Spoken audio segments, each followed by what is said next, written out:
अजीज वो है और नसीब भी वो है, दुनिया की भीड़ में करीब भी वो है, उनकी दुआ से चलती है जिंदगी क्योंकि खुदा वो है और तकदीर भी वो है। मतलब कमाल की बात है। अनाथ आश्रम में बच्चे पाए जाते हैं गरीबों के, लेकिन वृद्ध आश्रम में बुजुर्ग पाए जाते हैं अमीरों के। श्रवण कुमार के इस देश में जिसने अपने नेत्रहीन माता पिता को अपने कंधे के सहारे कावड़ पर बिठाकर तीर्थ यात्रा करवाई थी, उस देश में 728 ओल्ड एज होम है, 728 वृद्ध आश्रम है और ओल्ड एज होम का ये आंकड़ा तेजी से बढ़ रहा है और इसमें रहने वाले बुजुर्गों का आंकड़ा भी तेजी से बढ़ रहा है। वेस्टर्न कल्चर, इंडिपेंडेंस, प्राइवेसी, माई स्पेस और न्यूक्लियर फैमिली के कॉन्सेप्ट में हम इतना खो चुके हैं कि हम उनसे बड़ा बनने की कोशिश कर रहे हैं जिन्होंने हमें बड़ा किया है। कभी लाइफ में इतना प्रैक्टिकल मत होना कि अपने माँ बाप के इमोशंस के साथ खेलने लग जाओ। टाइम मैगजीन की एक रिपोर्ट आई थी, एक सर्वे आया था, उसमें बताया गया कि लड़कियां अपने बुजुर्ग माता पिता का ज्यादा अच्छा ध्यान रखती हैं एज कम्पेयर टू लड़के। और जिनको वो बुजुर्ग माँ बाप अपना सहारा मानते हैं कि हमारा सपोर्ट सिस्टम बनेगा, हमारा सहारा बनेगा, एक्चुअल में वो उनके बुढ़ापे का सहारा बनता है या फिर उनके लिए बोझ बनता है।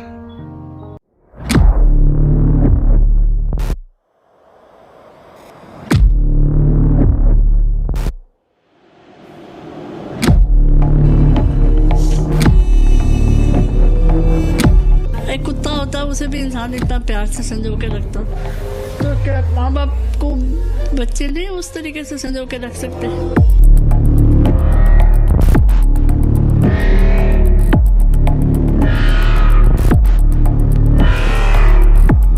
एक ओल्ड एज होम में रहने के लिए छत, खाने के लिए खाना और पहनने के लिए कपड़े, ये बेसिक फैसिलिटी तो पूरी हो जाती है। लेकिन बात ऐसी है ना दोस्त, जब इंसान बुढ़ापे की तरफ बढ़ता है तो फिजिकल लेवल पे वीकनेस स्टार्ट हो जाती है और बाकी जगहों से ही वीकनेस स्टार्ट हो जाती है। अब उस इंसान को इमोशनल सपोर्ट की बहुत जरूरत होती है, लेकिन जिनसे वो इमोशनल सपोर्ट की उम्मीद लगा के बैठता है वो इमोशनल सपोर्ट तो छोड़ो, उसको अपने साथ नहीं रखना चाहते। जब एक बच्चा पैदा होता है तो माँ बाप के लिए सेंटर पॉइंट वो बच्चा हो जाता है, उनके लिए पूरी दुनिया वो बच्चा है। लेकिन जब वो बच्चा बड़ा होता है तो अपनी अलग दुनिया बसाना चाहता है। जिसको वो अपनी दुनिया समझ रहे थे, उस बच्चे की दुनिया में जब वो बड़ा हो जाता है उनकी कोई जगह नहीं रह जाती। जापान की एक यूनिवर्सिटी थी, हिरोशिमा यूनिवर्सिटी, उसमें इंडिया के बारे में एक रिसर्च सामने आई। बताया गया कि इंडियंस लोग ज़्यादा लड़के प्रीफर करते हैं, बेटा प्रीफर करते हैं। इसके पीछे रीज़न ये होता है कि बेटा हमारे बुढ़ापे में काम आएगा, उसकी बहू हमारी सेवा करेगी, हमारा टेक केयर करेंगे। लेकिन एक और सर्वे सामने आया, उसमें बताया गया कि 35% लड़के अपने बुजुर्ग माता पिता के साथ दुर्व्यवहार करते हैं और 21% बहुएं अपने सास ससुर के साथ दुर्व्यवहार करते हैं। तो जो लोग करते हैं ना लड़का बेटा, उनके मुंह पे सर्वे तमाचा है। और जो बॉयफ्रेंड गर्लफ्रेंड एक दूसरे से कहते हैं ना कि मैं तेरे से बहुत प्यार करता हूँ, तू मेरी जिंदगी है, तेरे बिना मैं मर जाऊंगा, मेरी माँ बाप से भी पहली प्रायोरिटी तू है मेरे लिए, तो ऐसे लोगों से बहुत बच के रहना, क्योंकि जो इतने सालों में अपने माँ बाप का सगा नहीं हुआ वो तुम्हारा क्या सगा होगा या सगी होगी। वीडियो में आगे बढ़ने से पहले आप एक छोटी सी क्लिप देख लीजिए।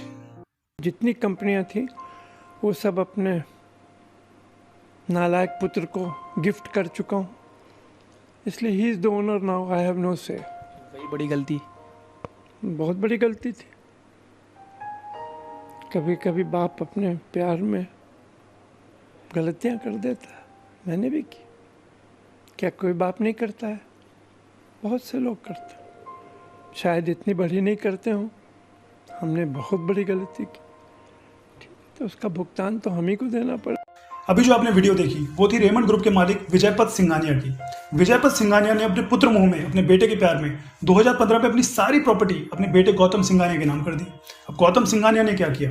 गौतम सिंघानिया ने अपने पिता को 10,000 करोड़ के आदमी को एक किराए के घर पे रहने पे मजबूर कर दिया और उनको सारी प्रॉपर्टी से बेदखल कर दिया। तो जिस पिता ने अपने बेटे को अमीरी में पाला, उसने जो मांगा उसको वो दिया, उसके सारे शौक पूरे किए, उस बेटे ने उस पिता के लिए क्या किया? इसलिए कहते हैं अति हर चीज की बुरी है, ज्यादा प्यार भी बुरा है। एक छोटी सी वीडियो क्लिप और देख लीजिए। An Indian IT professional in the United States returned home to Mumbai only to find his dead mother's skeleton. Police found the skeleton of 63-year-old widow Asha Sahani in her Oshiwara apartment on Sunday. The son hadn't been in touch with his aged mother for over a year. An autopsy examination is expected to reveal when the death occurred and the cause of death. इस video में आपने देखा होगा कि ऋतुराज नाम का एक लड़का जो यूएस की एक आईटी कंपनी में जॉब करता था और उसकी माँ मुंबई में अकेले रहती थी। अब वो अपनी पर्सनल और जॉब लाइफ में इतना बिजी हो गया था कि वो अपनी माँ का हालचाल पूछना भी भूल गया। हालचाल छोड़ो, अपनी माँ को फोन भी नहीं करता था। और जब वो 1.5 साल बाद यूएस से वापस अपने मुंबई घर पे आया तो वो देखता है उसकी माँ आशा साहने की लाश नहीं है, आशा साहने का कंकाल है। मतलब वो बुजुर्ग माँ उन 4 दीवारों के अंदर अपना दम तोड़ चुकी थी और बेटा अपनी पर्सनल लाइफ में इतना बिजी था कि अपनी माँ को एक फ़ोन ना कर सका। बचपन में जो हाथ तुम्हें चलना सिखाते हैं ना, और जब तुम्हारे हाथ मजबूत हो जाते हैं और तुम्हें अपने माँ बाप का हाथ थामने की जरूरत होती है तो उस टाइम उनका हाथ मत छोड़ा करो। मेरे पास ऐसी बहुत सारी वीडियोस हैं, ऐसा बहुत सारा डेटा है जो मैं इस वीडियो में डाल सकता हूँ, लेकिन वीडियो को लंबा करने में मेरा कोई इंटरेस्ट नहीं है। समझदार को इशारा काफी होता है, ना समझ के आगे किताबें भी खोल दो, कुछ फर्क नहीं पड़ने वाला। हम लोग ना हर चीज को फॉर ग्रांटेड ले लेते हैं, खासकर माँ बाप को हर चीज में उनका फर्ज याद दिलाते हैं। पैसा खर्च करना हमारे ऊपर, उनका फर्ज। उनका समय हमारे ऊपर लगाना, उनका फर्ज। उनका प्यार हमारे ऊपर लगाना, उनका फर्ज। अपनी जरूरत मारकर हमारी जरूरत पूरी करना, उनका फर्ज। लेकिन एज ए बच्चे हमारा फर्ज क्या है? 2 पल उनसे चैन से बात कर लेना, प्यार से बात कर लेना, उनको फोन करके उनका हालचाल पूछ लेना, उनकी दवाइयों का ध्यान रख लेना, और सबसे जरूरी उनका सहारा बन लेना, ना कि उनके ऊपर बोझ। जब कोई इंसान साइकिल चला रहा होता है ना, तो बैलेंस का बहुत इंपॉर्टेंट रोल होता है। वैसे ही लाइफ में प्रैक्टिकलिटी और इमोशंस का बैलेंस होना बहुत जरूरी है, क्योंकि अगर आप ज्यादा प्रैक्टिकल हो गए तो आप अपनों को खो दोगे, और आप ज्यादा इमोशनल हो गए तो लोग आपको यूज करते रह जाएंगे। ऑन अ सीरियस नोट, जो पूरी वीडियो में बातें हुई एक बार जरूर सोचना, शायद आपको कुछ समझ में आए।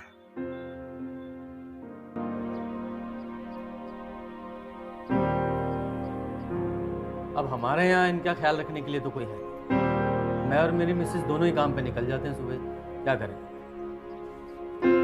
आप ख्याल रखिएगा इनका, हम आते रहेंगे।